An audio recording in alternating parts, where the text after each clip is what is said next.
Temos um bate-papo, mais uma conversa aqui a respeito do livro O Aprimoramento do Ecossistema de Saúde Brasileiro.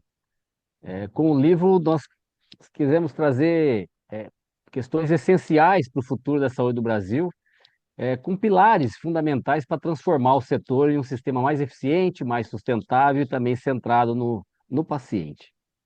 Aqui as reflexões e as entrevistas, eles querem tratar os temas que estão no artigo, que estão no livro.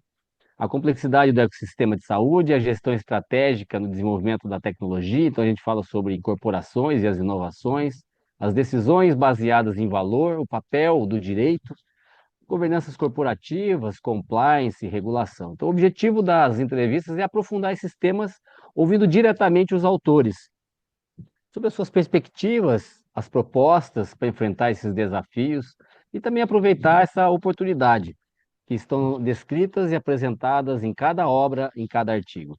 Cada conversa é um convite à reflexão e à ação para que possamos juntos contribuir com o aprimoramento do sistema de saúde brasileiro. Então, com essa entrevista, o que a gente busca é não apenas divulgar o conteúdo do livro, mas engajar os atores, os agentes transformadores em uma discussão construtiva sobre o futuro do setor de saúde do Brasil. Que cada diálogo nosso inspire a você para uma atitude concreta, para criarmos juntos um sistema mais acessível, mais inovador e mais centrado no paciente. E hoje está aqui conosco Anderson Mendes. Anderson Mendes é ex-presidente da CACI, é um bancário, é um especialista em governança. Mas aqui, Anderson, que primeiro dizer seja muito bem-vindo a esse bate-papo. Muitíssimo obrigado por ter aceito o nosso convite para vir discutir aqui a sua obra, o seu artigo, mas eu gostaria que você já se apresentasse, né? Quem que é o Anderson Mendes? Assim, o Anderson Mendes jovem lá pensava em ser gestor de saúde, o Anderson Mendes jovem pensava em ser bancário, presidente de uma instituição muito representativa e importante como a Unidas. Conta para gente aqui, por favor. Bom, Rogério, primeiro eu queria agradecer aí, né, a todo o time da M3BS, Lucas, Fernando, Luiz, a todos aí um grande abraço, um prazer estar aqui com vocês, né, agradecer também o convite para participar da iniciativa do livro, né, que eu acho que foi uma iniciativa louvável e com certeza está do lado de outros autores aí tão renomados, foi para mim um motivo de grande honra, fico muito feliz de ter participado, queria também externar aqui meu agradecimento. Cara, eu acho que não. Acho que eu nunca pensei lá atrás em ser gestor de saúde ou até mesmo trabalhar em uma instituição. Talvez até o contrário, assim. Talvez fosse olhar a minha perspectiva, né? Eu comecei a minha carreira na área de TI. Eu cheguei na saúde pela tecnologia da informação. Eu fui programador, fui analista, fui gestor executivo de TI. Então, sempre muito voltado para a tecnologia. Mas a saúde veio, né, pela Constituição da CACI, em 96, 97, enquanto uma empresa independente. Até então, a gente funcionava dentro do departamento do Banco do Brasil.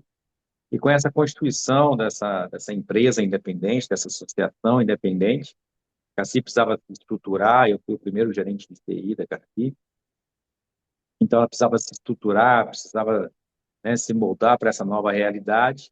E me trouxe uma proximidade muito grande com as áreas de negócio, né? A necessidade de desenvolver sistemas de prontuário eletrônico para a clínica de APS, uma vez que a CAPI também, esse novo formato, tinha essa proposta de ser uma empresa de saúde integral, com ênfase, né, na saúde da família, prevenção, promoção, e era uma vanguarda. Nós estamos falando disso, né, há 26 anos atrás, 27 anos atrás. Hoje todo mundo fala de APS, todo mundo fala de Promoprev, mas há 27 anos atrás isso era uma novidade. A gente não tinha no mercado softwares, tecnologias que pudessem auxiliar, né, que pudessem sustentar essa estratégia. E coube a mim, como gerente de desenvolvimento de sistemas na época, desenvolver essas plataformas, e me aproximou muito, né, do pessoal de saúde mesmo, dos enfermeiros, médicos, sanitaristas, médicos de saúde coletiva, que desenhavam esse processo de um novo olhar para a saúde, né, uma saúde mais voltada essa transição demográfica em que a gente vive, voltada para essa transição também de doenças, né? Apesar de a gente sofrer aqui uma tripla carga de doenças ainda, mas já muito voltado para as doenças crônicas, tudo isso que acomete a nossa população, está indo um pouco daquela lógica do sistema muito hospitalocêntrica, né, voltada muito para o hospital, assistência, para uma linha mais de cuidado, de prevenção e promoção. Então, essa proximidade me fez encantar com esse modelo, que era um modelo de entender que a saúde tinha que ser vista de forma diferente, e isso pautou daí para frente a minha vida profissional, né? Não só nas escolhas de assumir mais um papel na ponta, de ser gerente de unidade CACI, em Minas, na Bahia, ser o gerente regional da CACI, de rede credenciada no Brasil todo, né? E eu tinha um grande pensamento ali de voltar que o nosso sistema atual, eu não gosto de falar que é um sistema falido, não é, a palavra não seria essa, mas é um sistema que enfrenta, como você colocou na sua abertura, grandes problemas, e a solução muitas vezes não está em melhorar o que a gente faz, mas está em fazer diferente. Às vezes a gente precisa desconstruir para construir de novo, e eu via que a gente ficava um pouco enxugando gelo, né? Então, as negociações com a rede eram muito voltadas para desconto de tabelas, avaliação de insumos, consequências de incorporação de tecnologia, mas não se discutia de fato o negócio saúde, como é um negócio saúde nos dias atuais, né? Como é que você transforma a nossa negociação em modelos mais modernos, modelos que incentivem menos o desperdício, compartilhamento de risco, é uma palavra tão importante, né, Rogério? Você é fã desse tema também. Como é que a gente, na prática, né, conduz esse compartilhamento de risco entre os atores, entendendo que não é transferência de risco, todos nós temos os É. nossos, né, riscos dos nossos negócios, mas como é que você compartilha esses riscos de uma forma em que você é, busque um alinhamento de interesse. E aí, em 2016, eu tive a oportunidade de, por uma conversa com amigos, né, trabalhar mais forte na Unidas. Eu conhecia a Unidas pelos estados, eu fui superintendente da Unidas em Minas, fui também na Bahia, e aí eu falei, vamos nos aproximar dessa associação. A Casti estava um pouco afastada naquele momento, entendendo que a transformação ela precisa ser do setor, né? Não é só das autogestões, ela tem que ser do setor. Mas que a Cassi sozinha seria mais difícil, talvez pela Unidas a gente conseguisse fazer mais barulho, né? Ser mais ouvidos. E começou esse projeto lá de aproximar da Unidas para que a gente pudesse criar via Unidas uma voz de transformação no setor. E 2019, por uma questão também de reformulação da Unidas, eu acabei assumindo ali a presidência. Fiquei até o final do ano passado, então foram aí praticamente 5 anos e meio, quase 6 anos à frente da instituição. E para mim é um motivo de muito orgulho. Eu acho que a gente não, talvez não tenhamos conseguido na prática, né, mudar o que a gente gostaria de ter mudado, mas a gente conseguiu tornar assim as discussões mais presentes. Eu acho que hoje a gente está num momento, concluindo aqui, Rogério, que a gente está num momento que a gente já tem um diagnóstico. Hoje não se fala mais em diagnóstico, não se fala mais nem no que precisa ser feito. Nós temos muito conhecimento hoje de experiências, também do que deu certo, do que deu errado, né? São tantas experiências que deram errados que nos ajudaram a entender melhor isso. O que a gente precisa agora, que eu acho que é a palavra-chave para o futuro, é o alinhamento de interesses. Como é que a gente alinha o interesse de todos os stakeholders aí, todos os players de mercado, para que juntos a gente possa remar esse grande, né, enorme transatlântico aí, que é o sistema de saúde suplementar do Brasil, falando especificamente sobre isso, nem vou incluir aqui saúde pública, porque seria mais complicado ainda, mas como é que a gente pega esse grande transatlântico e começa todo mundo a remar para o mesmo lado? Como é que a gente consegue guiar esse nosso destino para algo que seja, de fato, sustentável, eficiente, entregue valor, né? E principalmente seja acessível, né? Pelo menos para a grande maioria dos brasileiros. Esse é o nosso desafio, o desafio de todos que atuam nessa área, e ele só vai acontecer quando houver esse alinhamento. Se a gente continuar cada um remando para um lado, a gente vai ficar ali à deriva, né? Entendendo que às vezes premeia um, outro momento premeia outro, no outro momento é, outro que vai ser outro vai ser prejudicado, mas a gente no final todo mundo está perdendo, né? Essa para mim é a grande questão. E aí me fez chegar, né? Aonde cheguei muito pelo acaso, né?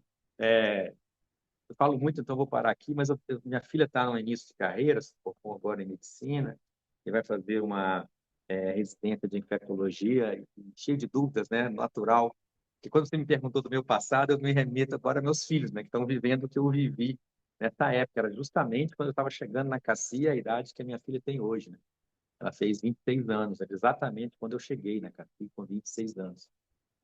E aí eu falo para ela assim, filha, em algum momento a gente vai ter direcionamento na nossa carreira, em algum momento a gente vai ter que decidir, vai ter que tomar decisões, fazer escolhas, todas as escolhas vão ter prós e contras, vão ter suas, né, as escolhas trazem aí as suas responsabilidades, as suas consequências, mas em algum momento da vida a gente vai deixar a vida nos levar. Faz parte também da gente entender que nem tudo a gente tem controle, nem tudo a gente tem domínio, nem tudo a gente tem, né? Então eu falo para ela, olha, não se apegue a querer decidir tudo que vai acontecer com você, porque você pode desenhar, ter uma coisa muito clara de onde você quer chegar, mas a vida pode te trazer novidades, trazer estímulos, que façam você mudar de ideia e esteja também preparada para isso, esteja também preparado para essas mudanças de ideia. Então, minha vida que me trouxe aqui foi muito isso. Eu tive vários estímulos que aconteceram sem eu imaginar que eles pudessem existir ou que aconteceriam comigo. E esses estímulos me fizeram pivotar a minha carreira e fazer. E até hoje não sou arrependido de nada, não. Acho que foi o que tinha que ser e está tudo bem. É muito bacana. Você falou uma coisa muito interessante que eu sempre gosto. A nossa carreira é o encontro da paixão com o acaso. A gente se prepara para uma Exatamente. coisa, mas o acaso nos leva para outro lugar, mas a gente não perde a habilidade e nem a paixão, né? Então, esse encontro é o que realmente acontece. Aconteceu comigo também, exatamente dessa forma, primeiro para um lado e acaba me levando para outro. E você vem trazendo essa. É muito interessante você falar da sua discussão, da sua jornada de carreira, desde 2016, né? Desde 2000, não, 2006 que você vem narrando. Não, não, 96, 97. Oh, 96, desculpa. 96, vem narrando e você traz esse espírito aí para o artigo, né? Porque quando você Sim, vai escrever o artigo, você falou sobre o modelo, né? O modelo da discussão da autogestão, que, aliás, é o que eu costumo dizer que a autogestão é a operadora de saúde no estado mais puro do DNA, né? Assim, é o DNA de cuidado, né? Acho que a autogestão ela é sem fins lucrativos, ela é vinculada a empresas, ou seja, existe um interesse e um subsídio fortíssimo pela empresa, porque o empresário, a instituição, tem interesse em ter a sua massa, os seus trabalhadores, os seus servidores mais bem cuidados,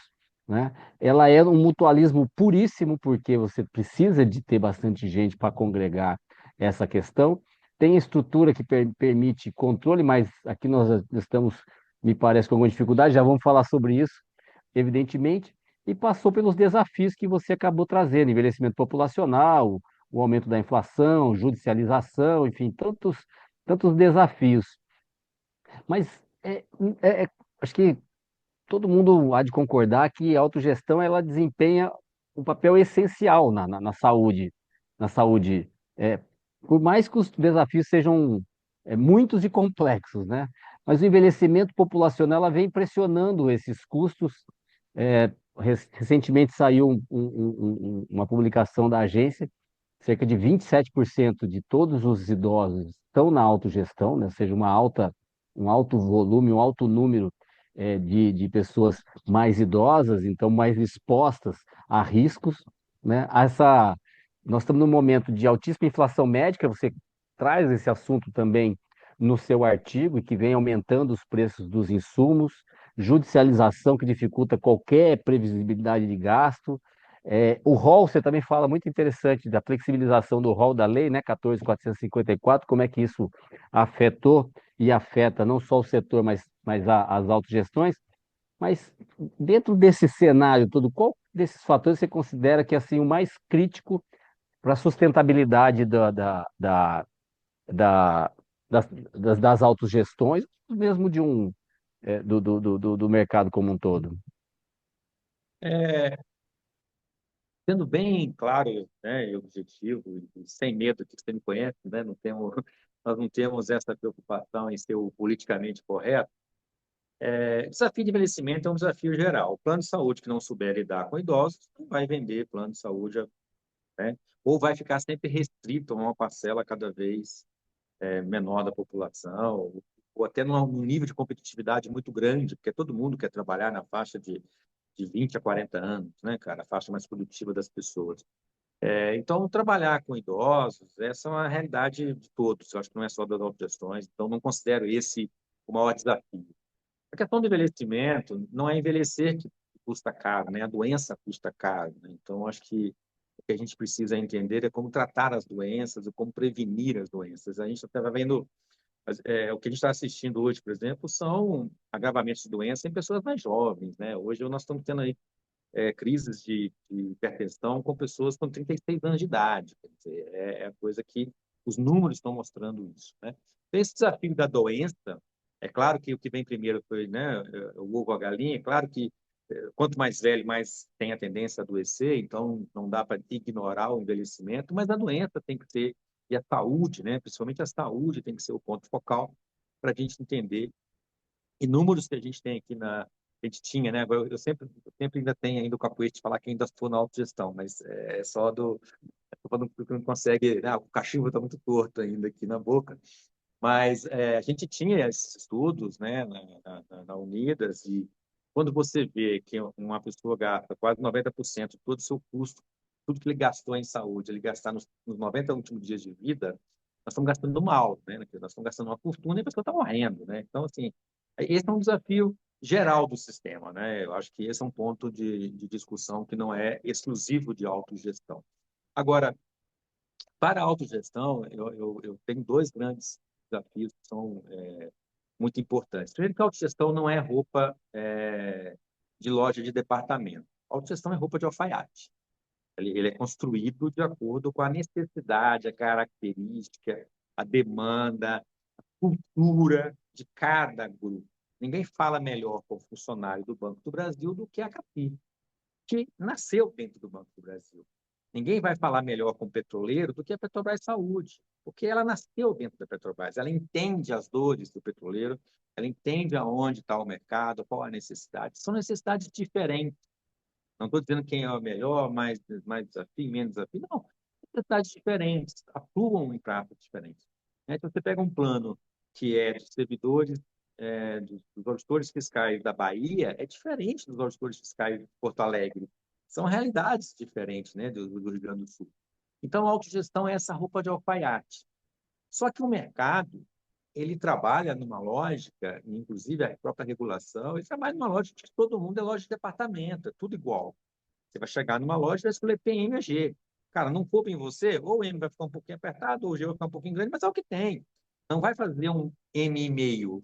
Não vai fazer uma camiseta M e meio, porque M e meio fica melhor para você. Ou você vai procurar outra loja, que tem uma forma um pouco diferente, você vai ter que se encaixar naquilo ali. A autogestão tenta fazer, né? Esse sapato 41 e meio, esse sapato 42 e meio, para poder, né, fazer. Então, o desafio da autogestão é lidar com isso de uma forma em que ela perde muito competitividade. Porque quando você faz a roupa de departamento, e nós estamos falando de grandes grupos, você ganha escala.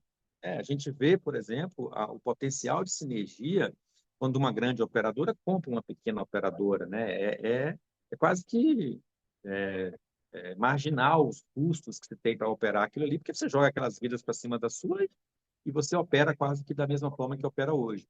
Então, as autogestões vêm perdendo essa escala, né? Eles vêm perdendo isso. O número de vidas vem caindo. Por quê? Porque as empresas empregam menos. Quando eu entrei no banco, nós éramos 140 mil colegas. O banco tinha 140 mil funcionários. Hoje o banco tem menos de 80. É quase metade dos funcionários. Então, isso vai refletir na caixa de assistência, vai refletir na CACI, porque hoje não entra, não oxigena essa carteira como funcionava antes.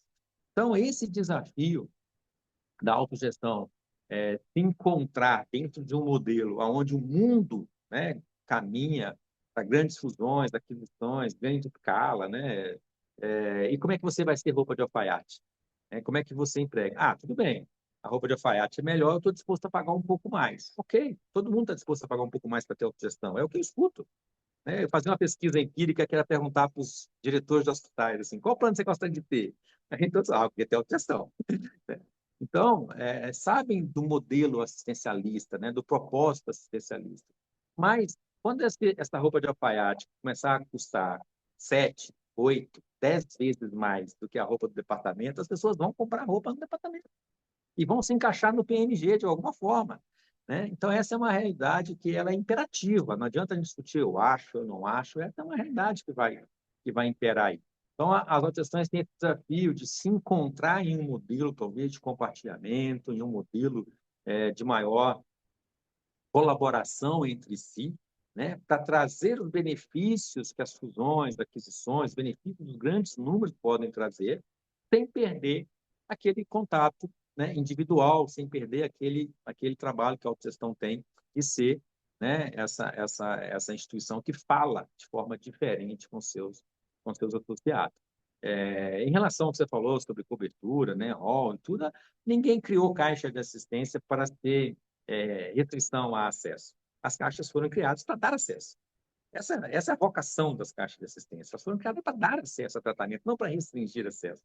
Então, às vezes, muitas coisas dessas que saem de novo rol, de corporação, as alterações já incorporavam de alguma forma, já tinham alguma vamos dizer assim, condição ali especial para prover esses recursos daquilo que a gente enxerga que o mercado demora um pouco mais para poder trazer essas novidades. Mas cada vez mais difícil para as organizações fazerem isso, né? Cada vez mais complicado trazer esse atendimento individual, esse olhar assistencial em cima das contas que tem que fechar, porque há uma proposta assistencial, mas ela tem que ser sustentável. Não tem empresa que para em pé se não equilibrar as contas.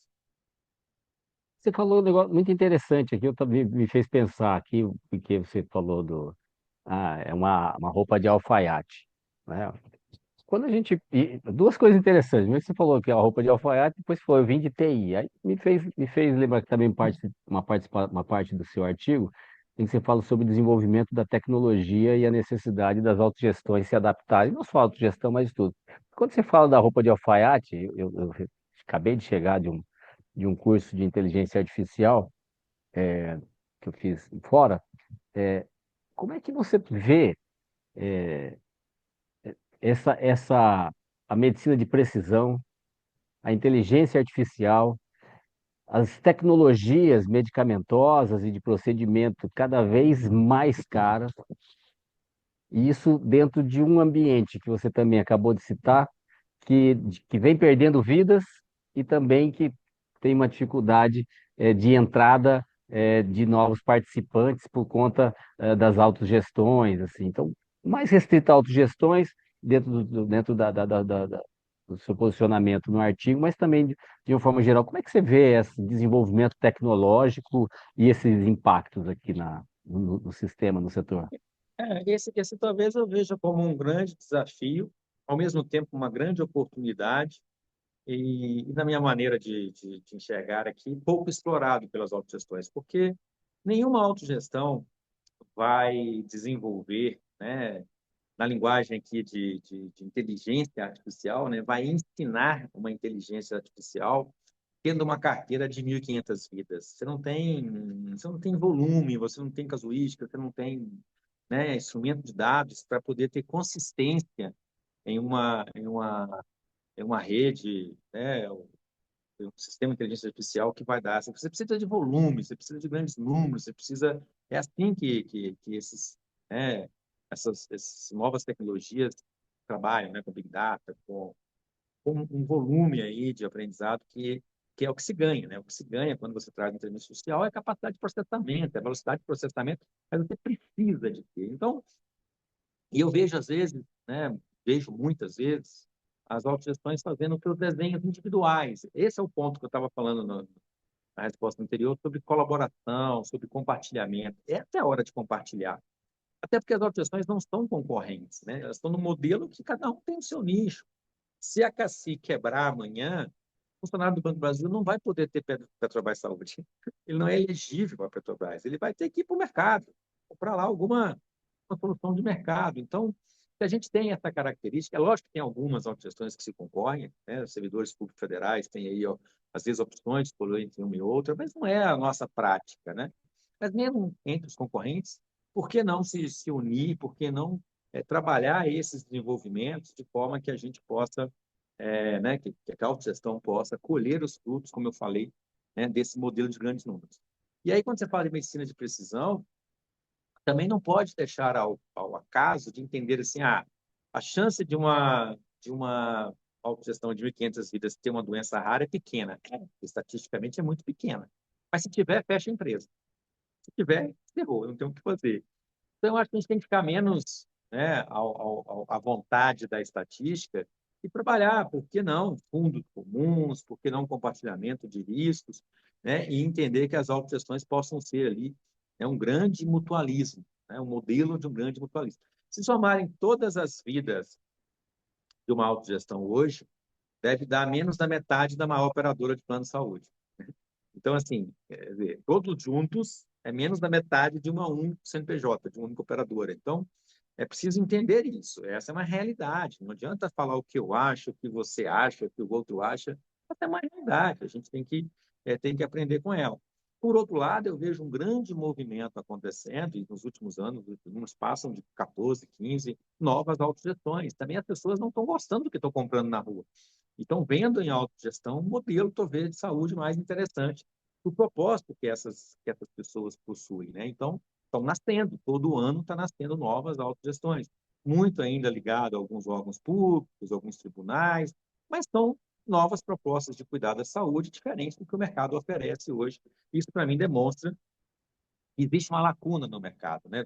Tirando a autogestão, existe ainda uma lacuna, existe ainda uma fatia de mercado que se interessa mais pelo modelo, né? Ou um modelo próximo, ou o próprio modelo na íntegra das autogestões. Eu acho que você tem que explorar isso para poder trabalhar esse agrupamento de forma diferente, entendeu? Não consigo imaginar que a gente vai desenvolver. A Unidas, quando eu deixei a Unidas, tinha em torno de 114, 113 filiadas, não vão ter 113 soluções de inteligência artificial, uma para cada empresa. Isso não vai funcionar, entendeu? E não é só por conta de custo, mesmo que você esteja disposto a pagar. Ela não vai ter qualidade, confiabilidade, né? E vai entregar valor como poderia se fosse o desenvolvimento mais coletivo, mais colaborativo entre elas. Esse, você trouxe também uma questão interessante do seu artigo, que é o impacto social e também a questão da regulação. Você cita lá a questão do equilíbrio financeiro da 14.454, que flexibilizou ainda mais, né, a questão de incorporações de novos tratamentos. A 14.307 também o fez, colocando incorporação automática, né?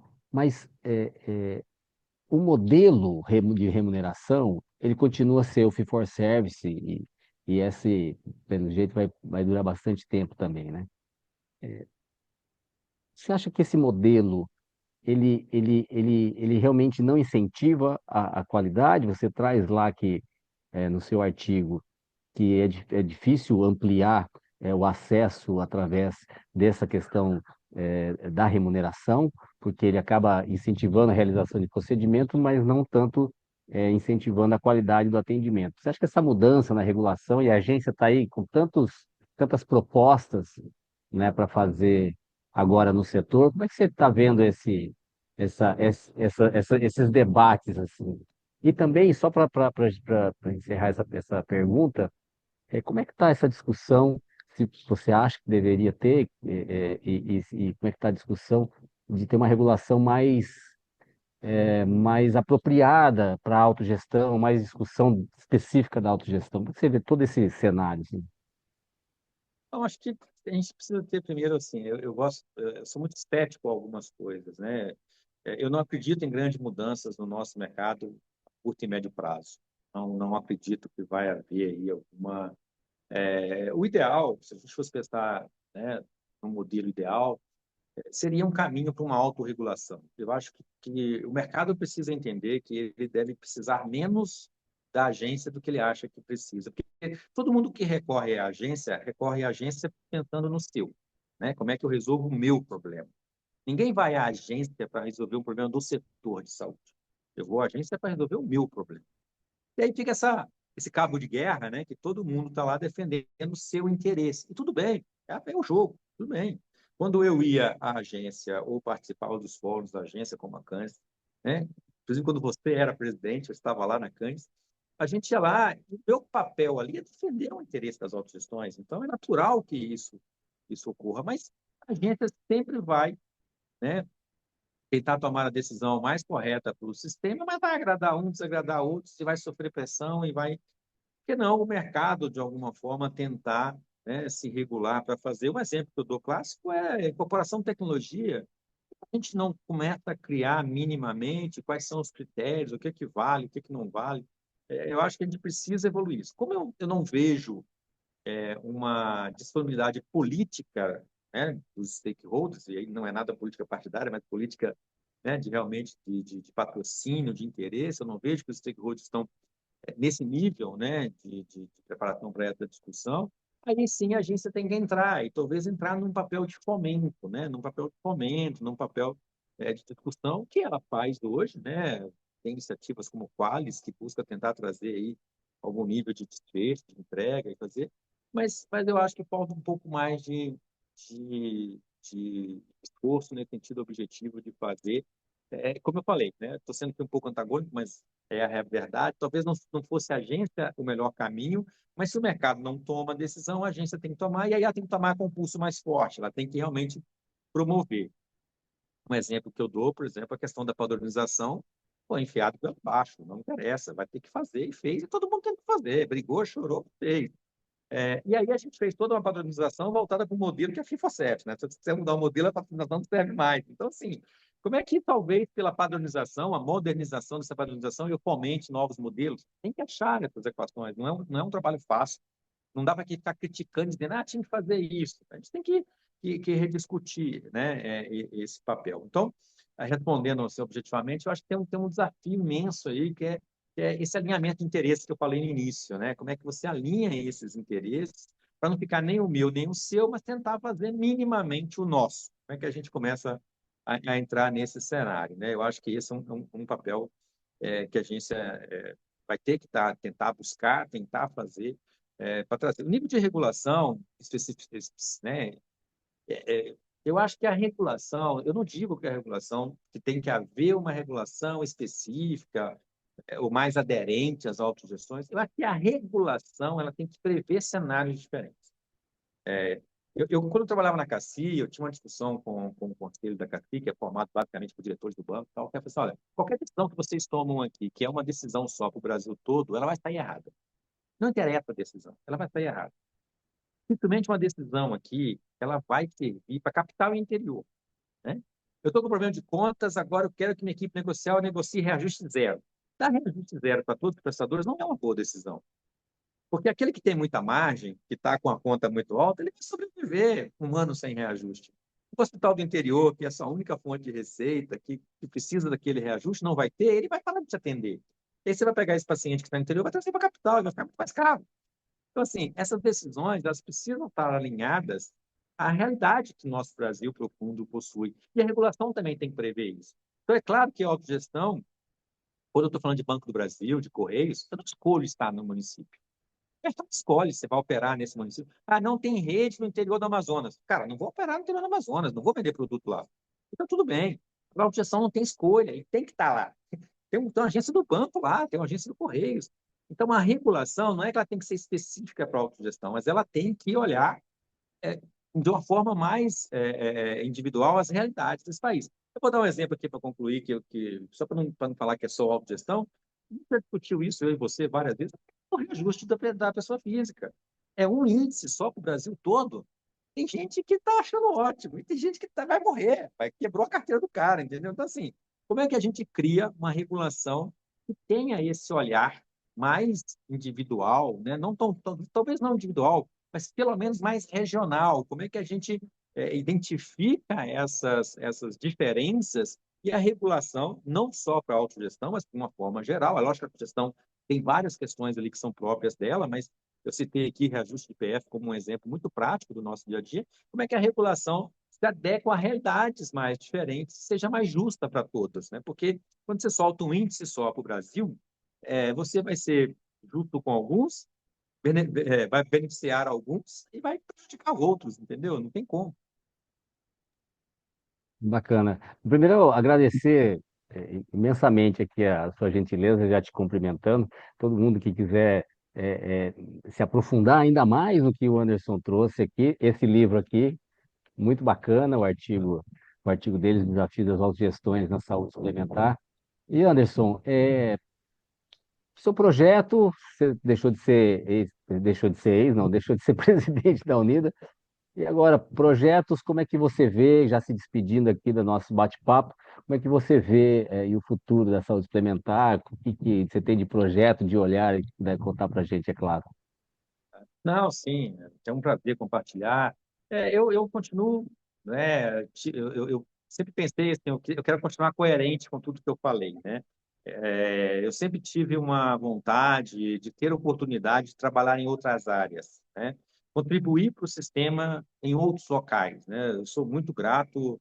Acho que eu ficaria aqui na presidência da Unidas até o final da vida, assim, algo que eu faço de muito coração e gostei muito, mas eu tinha aquela vontade de ter essa possibilidade de atuar em outros, né, outras partes do setor, sem mudar o meu discurso, sem mudar a minha proposta. Hoje eu estou na Premium Care, que é uma prestação de serviço, né? Tô na prestação de serviço, mas com o intuito da gente trabalhar muito a questão da eficiência, né? Para mim, essa palavra é a palavra-chave para qualquer setor, né? Para qualquer sistema. A gente tem que ser eficiente, né? Ser eficaz entregando o que a gente precisa entregar como resultado, desfecho e aquilo que é o nosso propósito, mas de forma eficiente, ou seja, gastando o menos possível, né? Ou o que é extremamente necessário, nem mais, nem menos. A eficiência vai trazer uma saúde melhor e mais inclusiva. Eu acredito muito nisso e quero ter, né, quem sabe, a oportunidade agora de estar atuando de uma outra forma, do outro lado da mesa,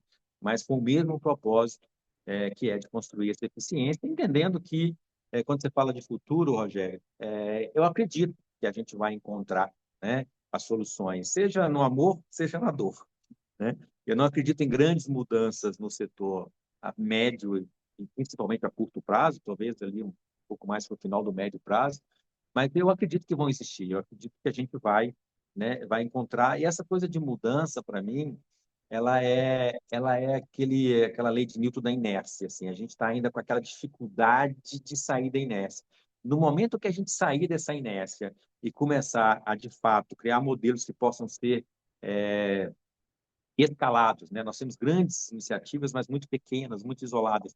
Criar modelos que possam ser escalados, e a gente começa a transformar, é aquilo que quando você atingir 30, 40% do setor, você alavanca o resto de uma forma muito rápida, né? Não é que vai ser aquela coisa assim, aquele aumento geométrico, não vai ser exponencial. Quando você começar a transformar o setor, essa transformação vem a galope, e aí, meu amigo, quem estiver preparado para ela, quem tiver antenado e sabendo o que fazer, vai sobressair. Quem não tiver, vai assistir, né? E ficar, talvez, a ver navios, porque ela vai acontecer. Eu acredito muito nisso, né? A questão da limitação do pagamento, né? Hoje, o nosso desafio financeiro para custear um plano de saúde das pessoas, das empresas, isso é uma realidade, isso não é um achômetro, né? Talvez ainda temos uma elasticidade que permita algum prazo maior de sobrevivência, mas ela vai bater na porta de todo mundo e já está batendo, e isso vai ocasionar a solução. As crises vão trazer soluções, é assim com todos os outros momentos, todos os outros mercados, é assim nos outros países, como a gente está assistindo. E o desafio da saúde, né, para o final da vida, né, o final dos anos, ela é de todos, né, cara? Nós estamos vendo países ricos passando dificuldade, tendo que rever os seus modelos, né? Esses modelos aí, como você falou, de tratamento caríssimo para doenças raras, isso vai ter que ser discutido, uma discussão ética, uma discussão de sociedade, porque eu queria concluir, Rogério, eu acredito muito nisso, e foi isso que me fez vir para a área, né, de negócio na saúde, quando eu via um médico sanitarista, um dos melhores que eu ouvi falar no Brasil, que era o Hermógenes, um grande estudioso baiano, já falecido, mas o Hermógenes falava que a escolha do modelo de saúde é a escolha do modelo de sociedade. Diga como vai funcionar a saúde, você vai dizer que sociedade você quer ter. Então, é hora da gente parar e dizer que sociedade nós queremos ter. A definição de que sociedade nós queremos ter vai definir que saúde a gente quer ter. É essas escolhas que nós vamos fazer enquanto cidadãos, enquanto stakeholders, enquanto mentores desse processo, e o que a gente escolher vai trazer para a gente mesmo os resultados, né? Positivos ou negativos. Nós somos aí resultado das nossas escolhas, né? Então, defina que sociedade você vai querer ter e você vai saber que sistema de saúde vai estar operando nessa sociedade. Obrigado aí pelo convite. Imagina, eu que agradeço e mais uma vez convido a todos à leitura do livro Aprimoramento do Ecossistema de Saúde Brasileiro e aqui de forma muito especial o artigo do Anderson Mendes. Obrigadão, até mais.